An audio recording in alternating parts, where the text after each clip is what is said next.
Jamukan sariya bulo lajɛbagaw jamana kɔnɔ ni jamana kɔ kan an b'aw fo k'aw waleɲuman dɔn ko aw bisimila aw ka jamukan sariya bulon kɛnɛ kan bi an bɛna masala min ka sɔrɔ ko don an ka jamana kɔnɔ yiriwa nasiraw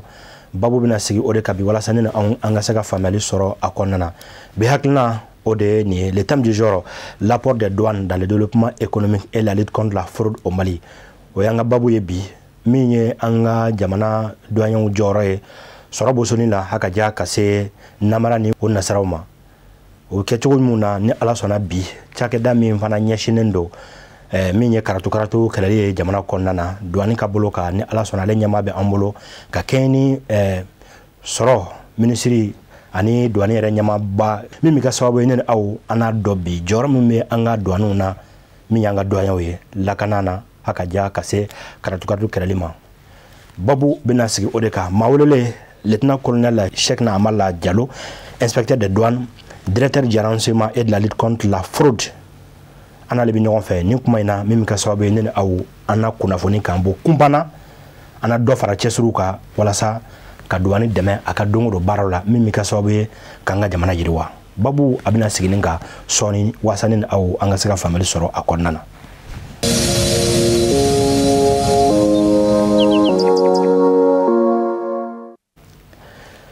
Yiriwa ani karatu o kɛlɛli jamana kɔnɔna na babu bɛ o de ka bi douaniers u bɛ kɛnɛ kan an ka foli ani waleɲuman bɛ se u bɛɛ lajɛlen ma min ye ministre ye monsieur Aluseni Sanu hakaja ka se inspecteur général des douanes Amadou Konate an ka foli bɛ se ninnu bɛɛ lajɛlen ma bi ne ni aw an n'a dɔn jɔyɔrɔ min bɛ douane na i n'a fɔ an y'a dantigɛ cogo min na o la mon lieutenant colonel an b'a fɔ i bisimila nin kɛnɛ in kan walasa ka se ka jamana kɔnɔdenw kibaru k'u kunnafoni u mana kɛ yɔrɔ yɔrɔ ni kuma in na i y'o mun kɛ an bɛ fɔ k'i waleɲuman dɔn sa foli fɔlɔfɔlɔ ye aw de ye aw mun ye hakilina ta ka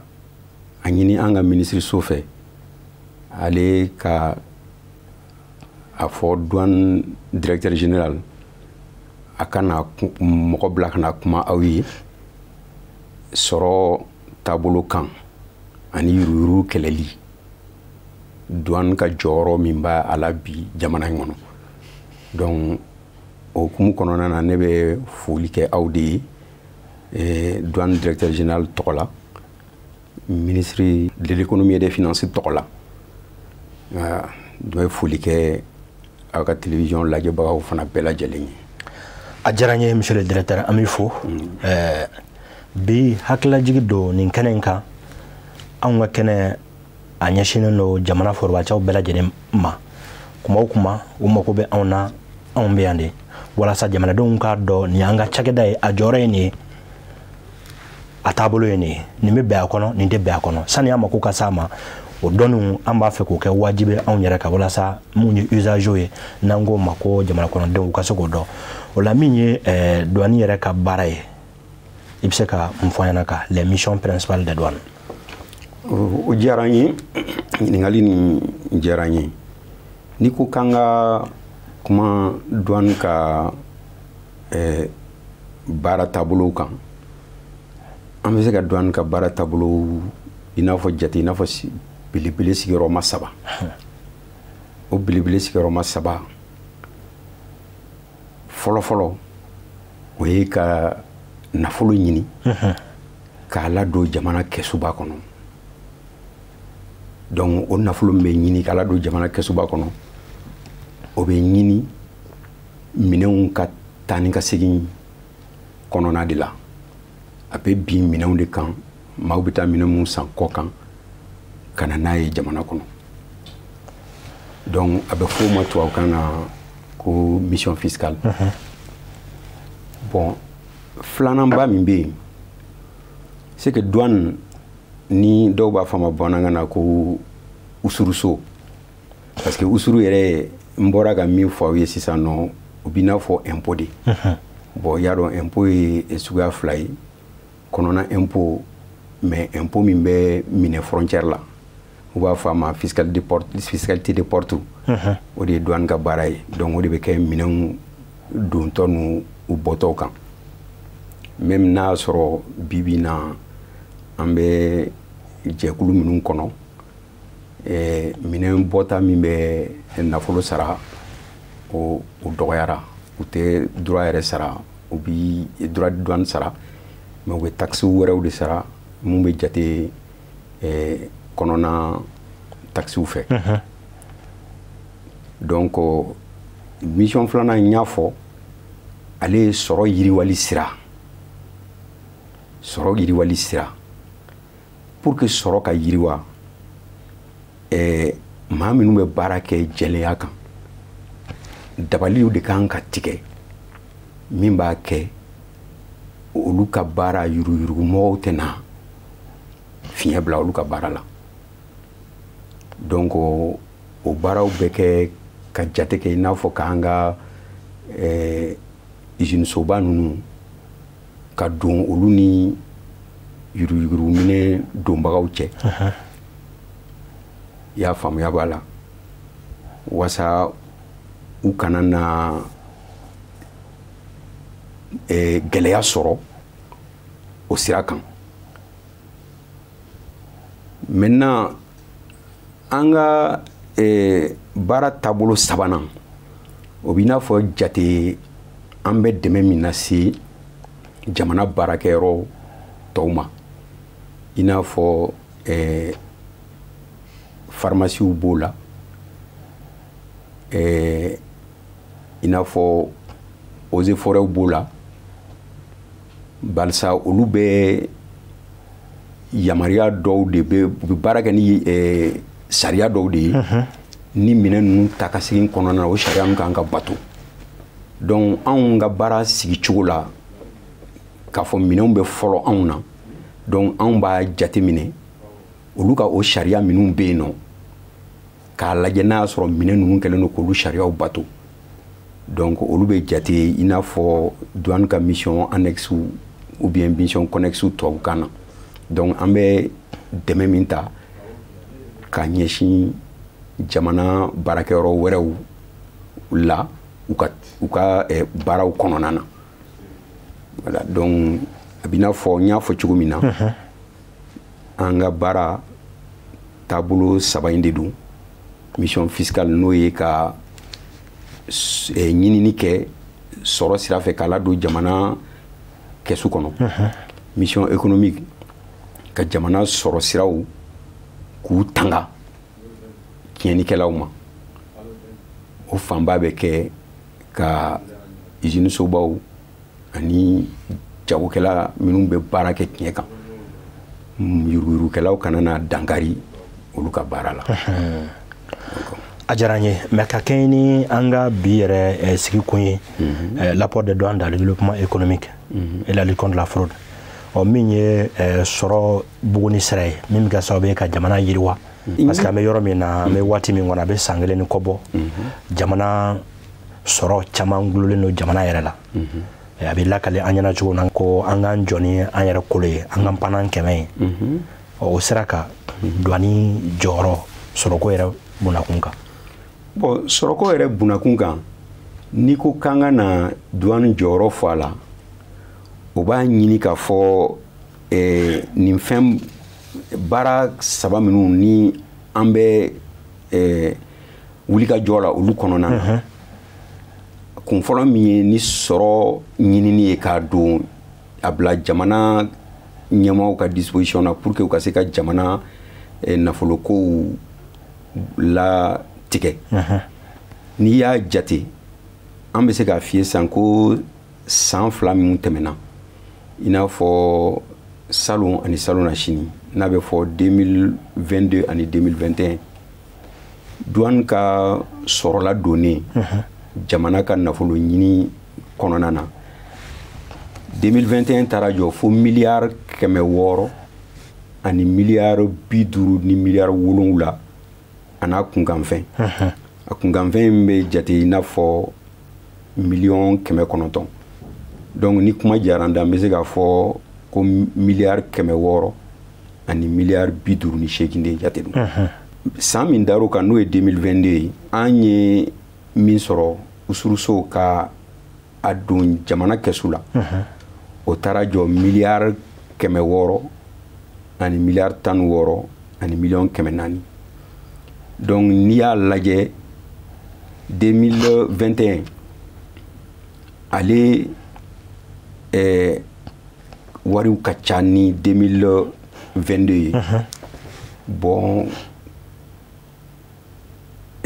o kɛlen bɛ ka da kun dɔ fana kan. Kun jumɛn? O kun ye 2022 la jamana donna gɛlɛya dɔ kɔnɔ. An b'a fɔ min ma ko embargo min sigira jamana kan fo ka taa se kalo 4 kalo 6 a ye douane service usuruso ka baara gɛlɛya kosɛbɛ. Jagokɛlaw yɛrɛ ka minɛnw ka taa ni ka segin sumayara kosɛbɛ. Ka da kan CEDEAO ni UEMOA ye gɛlɛya min ta ka ɲɛsin jamana na. Donc o de kɛra sababu ye ni salon na sini ta o cayara ka tɛmɛ salon ta kan. N'o tɛ kɔrɔlen na n'an bɛ taa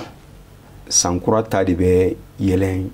ka caya sankɔrɔ ta kan. Mais komi an bɛ baara min kɛ a dulonnen bɛ sɔrɔ taabolo la minɛnw donni n'u bɔli. Donc ni nafolo bɛ ɲini minɛnw de kan ni minɛn donta dɔgɔyara diyagoya sɔrɔ min bɛ k'a kan ale fana bɛ dɔgɔya. N'an tora o gun kelen kan k'a lajɛ bi ni o ma kɛ gunolako ye i da sera san 2 tɛmɛlen ta ma san 2021 ani san 2022 sɔrɔ minnu kɛra o la i bɔra ka bɛɛ ɲɛfɔ an ɲɛna hali danfara min donn'u ni ɲɔgɔn cɛ i ma gundo ko dɔ la mais min ye an bɛ san 2023 min kɔnɔ 2023 i bɛ se k'o musaka fɔ an ɲɛna wa a fɔra k'a ka min ɲini ka don jamana waganen kɔnɔna na si c'est pas confidentiel. Non, n bɛ se k'o fɔ parce que jamana minisiri soba o de b'o latigɛ ka di an ka baara yɔrɔ ma n'o ye douane ye usuruso. Bon o fana bɛ bɔ fɛn min na o b'a sɔrɔ jamana nafoloko a latigɛra san kɔnɔ n'a bɛ f'o ma budget d'état. Donc douane ka ɲinita min dira douane ma ko k'a ɲini ɲinɛ san kɔnɔ o bɛ taa jɔ fo miliyari 700 ani miliyari 21 ani miliyɔn 289. Bon n'i y'o lajɛ sisan o ɲinita nin kɔnɔna na an bɛ se ka jate i n'a fɔ an ye kalo 3 kɛ kalo 9 tora mais o kalo 3 in kɔnɔna na an ye min na don o bɛ taa jɔ fo miliyari 100 ani miliyari 21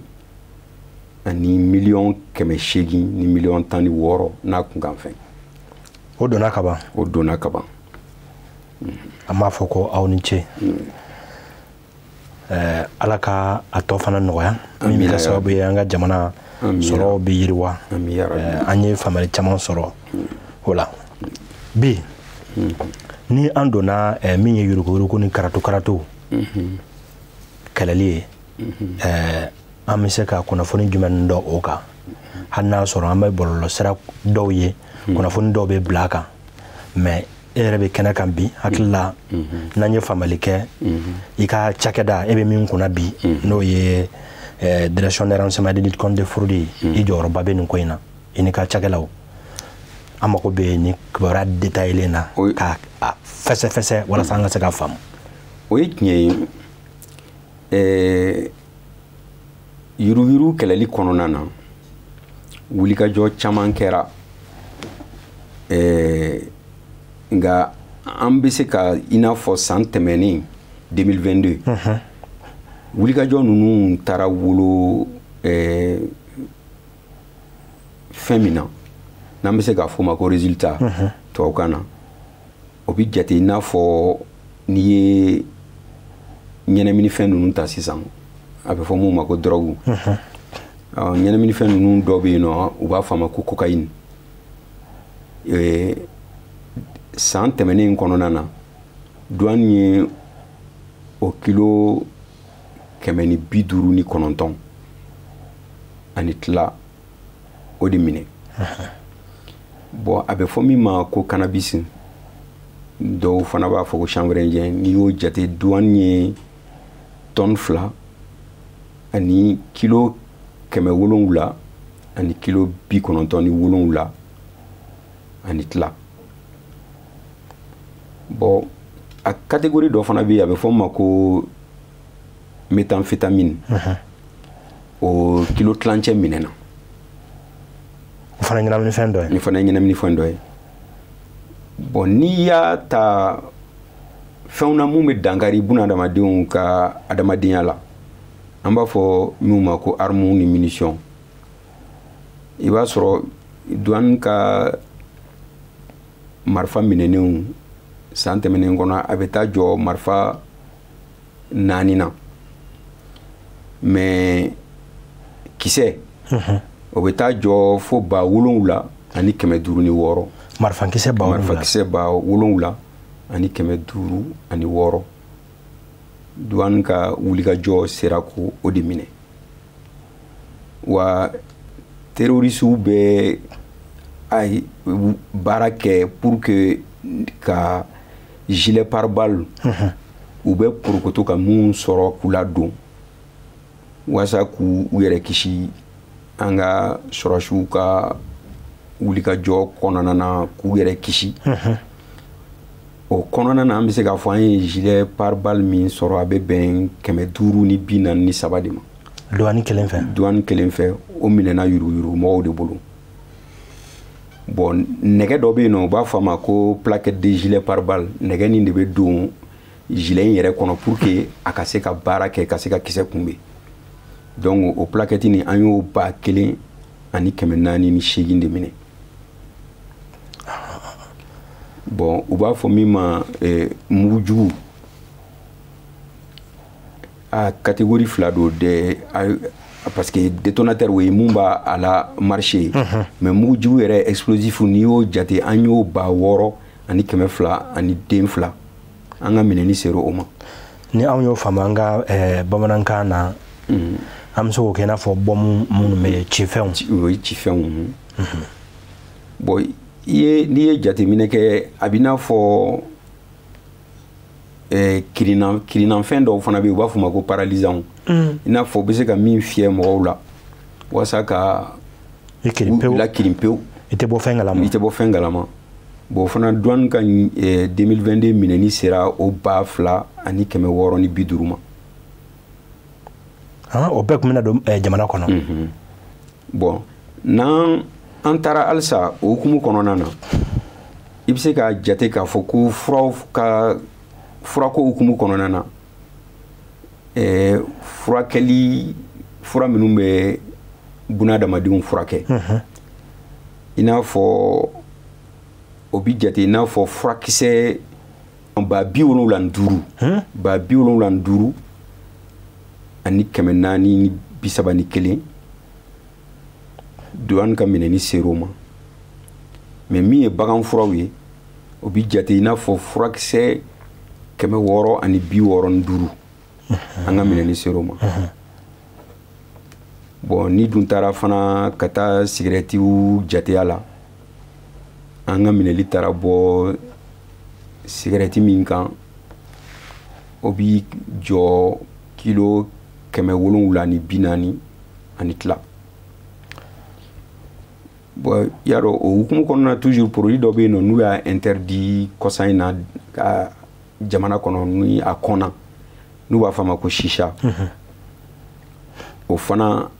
an ka minɛni sera o ma fo tonne 44 ani tila. Mais o bali ma daminɛ kɔsan in na. Awɔ. O kɔsan in na ni sisan cɛ. O ti maaw bali ka na n'a ye o. N'i ye jateminɛ kɛ fɛn min n'a a kɔnna a kɔnni tɛ bunadamadenw bɔ a la ten f'u ka dɛsɛ. Bon n'a fɛn dun fana kɔnna i bɛ taa sɔrɔ a nafa ka bon sɔrɔ sira fɛ sɔrɔ lankolon sira fɛ. Donc wulikajɔ de bɛ se ka o bali. Il y a des personnes qui sont accros à ces produits. C'est-à-dire dɔw delila la tellement que u jɛ man di a kɔ u dɛsɛlen de bɛ a ye ka to yen. Donc a kɛra o yɛrɛ nɛgɛla ye ka ban. Voilà. Donc o de kosɔn nin man ka bali la quoi. i ka sigi n'a ye k'a fɔ ni an comme anw yɛrɛ ka devise ye min ye a bɛ daminɛ ni vigilance de ye donc an ka an ɲɛmada kosɛbɛ vigilance loyauté donc ɲɛmada in kɔnɔna na ni ɲɔgɔnnaw hali dɔwɛrɛw bɛ minɛ ka na c'est sûr. mais n ka a fɔra a kunnafoni sera yɔrɔ bɛɛ la k'a fɔ minnu bɛ maaw bolo o ka ban date dɔ dira o kɔnɔna na mais dɔwɛrɛw kana don ne hakili la o kunnafoni yɔrɔ bɛɛ la sɔrɔ mais o bɛɛ ka mɔgɔw tun b'a fɛ ka fɛɛrɛ kɛ ka n'a ye o yɔrɔ kelen n'an tor'o la i da sera min ma ko chambre indien i da sera toni hakɛw de ma o chambre indien n'an y'a fɔ nin kumakan in na ta maa caman bɛ yen nɔ misali la an ka togodaw la anw ye kɔlɔnjɛbakaw ye i b'a sɔrɔ anw tɛ chambre indien f'i k'a fɔ anw y'a faamu kan mun na ɲɛnaminifɛnw mɛ juin yala o kelen de don wa o kelen de don o kelen de don u bɛ min mugu bɔ voilà a bin kɛnɛnama don a dɔw kisɛ b'u la u b'a kɛ papier ninnu na ka meleke ka min o tɔni caman de minɛna o tɔni caman de minɛna tɔni caman de minɛna tɔni 2 a bɛ se ka jate tɔni 3 yɛrɛ parce que tɔni 2 ni kilo 797 ni tɔni 3 de ka surun quoi o ka ca dɛ a bɛ dɔ bɔ a bɛ dɔ bɔ a mana kɛ ala k'an kisi bon nafolo yurugu nafolo fana sira fɛ n'an b'a fɔ olu ma ko devise i b'a jate i n'a fɔ n y'a fɔ n ko douane ka baara minɛnw ka taa ka segin de don minɛnw bɛ don o de y'a fanba ye nka minɛnw bɛ bɔ fana donc n'i ye sanu lajɛ sanu bɛ jate minɛn bɔtaw fɛ ni sanu bɛ bɔ sisan a bɛ droit d'enregistrement de sara taxe intérieure de b'a kan ani droit d'assise donc sanu min minɛna douane fɛ n'a tun bɔtɔ don yurugu sira fɛ o bɛ taa jɔ fo sanu kilo 890 ana kunkan fɛn donc a man ka bɔ o cogo la a man ka bɔ o cogo la misali la mɔgɔ mun bɛ ka jamukan in lajɛ n'u tɛ nin ɲɛdɔn a la u caman bɛ damanda ni fɛnw na n'u b'a fɛ ka bɔ ni sanu ye ka taa n'a ye jamana kɔfɛ u kan ka mun de kɛ bon u kan ka wulikajɔ min kɛ fɔlɔ ka don sariya kɔnɔ parce que maaw bɛ jamana kɔnɔ mun ni comptoir d'achat b'u bolo donc jamana kɛlen don ka yamaruya d'olu ma sanu sanni ni feere kɔnɔna na donc o mɔgɔ kelenw de bɛ wulikajɔ kɛ ka sɛbɛnw ɲini mun b'a kɛ u bɛ se ka bɔ ni sanu ye k'a sɔrɔ a ma kɛ ni gɛlɛya ye ou k'a sɔrɔ u ma sariya sɔsɔ donc olu bɔtɔla bɛ jamana nin yɔrɔ sara impôt ni domaine na donc u bɛ déclaration déposée douane de la douane b'a sorti contrôler mais a contrôle kɔnɔna na ani service wɛrɛw bi jɛ ka baara ninnu contrôler donc mɔgɔ minnu b'a essayer k'a fɔ k'u b'u yɛrɛ bɔ o taabolo de kɔnɔna na donc minɛfɛnw bɛ bɔ o tigiw de kan olu minɛni olu de ka nafolo bɛ kɛ ka kin a faamuna nka n'i y'o lajɛ toujours sanu dɔrɔn tɛ parce que wari fana jamana wɛrɛw ka nafolo ale kan ka bɔ sira dɔw de fɛ mɔgɔ man ka wari mugu jamana wɛrɛw nafolo i n'a fɔ dollar ninnu euro ninnu bon hali i b'a jate hali franc guinéen b'a la malgré hali n'a sɔrɔ an ni Laginɛ tugulen don ɲɔgɔn na mais u ka wari bɛ jate i n'a fɔ kɛnɛma wari donc CFA kɔni o ye ko wɛrɛ mais dollar ni euro ni an ye dollar à 64 390 a b'i n'a fɔ a ba 60 ani 4 jate douane ka minɛli bɔr'o kan mɔgɔw bɛ ka yurugu sira fɛ ka bɔ n'a ye donc o hukumu kɔnɔna na euro wari o 1,1 ani 150 ani 50 1,1 ni 150 euro statistique de don mun bɛ consolider ne yɛrɛ bɛ y'a fɔ cogo min na douane so bolofara min kunna bolofara tɔw bɛ baara minnu kɛ yurugu kɛlɛli sira fɛ donc u b'a a kunnafoniw di anw ma anw b'a bɛɛ don ka fara an yɛrɛ taw kan donc o de bɛ kɛ i n'a fɔ douane ka baara an ka statistique hukumu kɔnɔna na yuruguyurugu kɛlɛli hukumu kɔnɔna na bon ni an continue sisan i b'a lajɛ u b'a fɔ ma poulet de chair mun bɛ na ka bɔ kɔ kan tubabu sɛ ninnu u ni doni man kan u tiɲɛni yɛrɛ bɛ s'an ma tuma dɔw la n'i y'o jate a b'i n'a fɔ o tonne 45 ni tila douane ka minɛni ser'o ma 2022 san yɛlɛmali in kɔnɔna na bon produit dɔ fana bɛ yen nɔ produit chimique dɔ u b'a fɔ a ma ko mercure sanu baarakɛlaw b'ale baara kɛ n'ale kosɛbɛ o fana kilo 400 ani kilo 22 an ka minɛni bɔr'o kan donc n'i y'a jate k'a fɔ peut-être a yɔrɔ kuma jɛnyana mais voilà a b'a yira k'a fɔ douane sigilen tɛ quoi a faamuna an ka waati kɔni tɔ tora an bolo miniti 2 ɲɔgɔnna bɔɲɔgɔnko ɲininkaliw tɔ bɛ an bolo ma d'a la n'an bɛna se k'o bɛɛ kɛ bi don nataw la hakili bɛ aw kan kɛnɛ in ye aw ta ye a ka se k'a dɔn jamanadenw mako bɛ nin kunnafoni sanumanw na ni a bɔra aw da nin kɛnɛ kan an bɛ da la k'a fɔ tiɲɛ de don o tɛ kuma yɛlɛmaniw ye kɔsa ɲina an kun y'a mɛn tuguni k'a fɔ ko viɲɛti ko dɔw b'a la ka viɲɛtiw donna sira dɔw fɛ donc bɛɛ bɛ don ni forodi in kɛlɛli kɔnɔna na wa i da sera a ma tiɲɛ don mais viɲɛti ko min i filɛ k'i da se min ma waati la a éléments reportage wɛrɛw kɛra kan télévision soba yɛrɛ fɛ a fana douane ɲɛmɔgɔyaso y'a bila bɔlɔlɔ kan mais n'i y'a y'an da ma so ma yan o bi jate i n'a fɔ ɲinɛ sankura taw de fɛ non on y'a faamu voilà a bɛ sankura taw de fɛ n'o tɛ phobie wɛrɛ caman bɔ yen fana i y'a faamu phobie fana b'an bolo mun ni vignette fausse vignette ninnu tɛ kelen ye voilà an y'a mɛn kuma dɔw frontière la n'a sɔrɔ kɛra san 2021 fɛn kɔnɔna na kɔrɔɲɛbayanfan ninnu fɛ o douane fana kun y'a tɛgɛ da wari sefa wari miliyɔn caman kan donc bɛntigɛ n'a ye wari ka hakɛ dɔ sɔrɔ i ka yala n'a ye kun wa bon n y'o de kun fɔ n'i y'a jate an ka communauté kɔnɔna na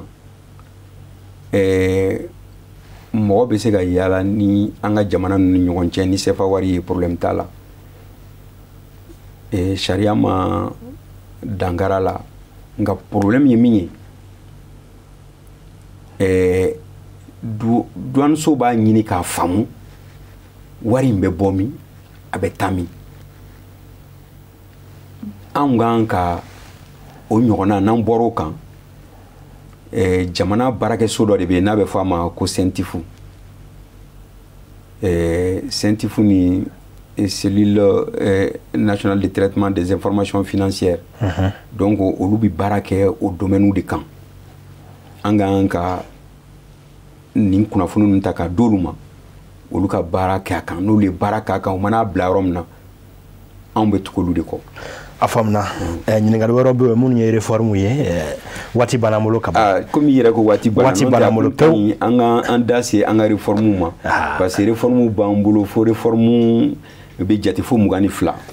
waati dilen banna pewu mais a bɛ se ka résumer wa 22 in kɔnɔna na c'est à dire réforme sigiyɔrɔma 5 bɛ yen